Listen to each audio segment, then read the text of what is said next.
मल्लू का गाना नक दा कोका आजकल हर किसी की ज़बान पर है। हर बंदा इस गाने को गा रहा है।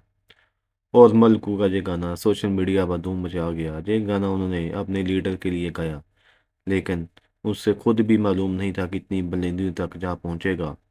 इस गाने ने सोशल मीडिया पर तो बहुत पैसे कमाए, लेकिन यूट्यूब पर कितने पैसे कमाए वो मैं आपको बता दूं कि ये गाना यूट्यूब पर 1 करोड़ व्यू हासिल कर चुका है। और यूट्यूब इस वक्त 2000 व्यू के $1 पे करता है।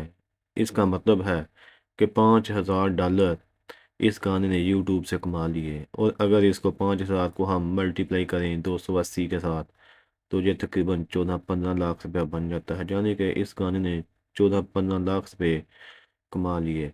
और मकबूल तरीन गाना इस वक्त है और हर किसी की ज़बान पर है और हर कोई इस गाने का शौकीन है और इसको सुनने का भी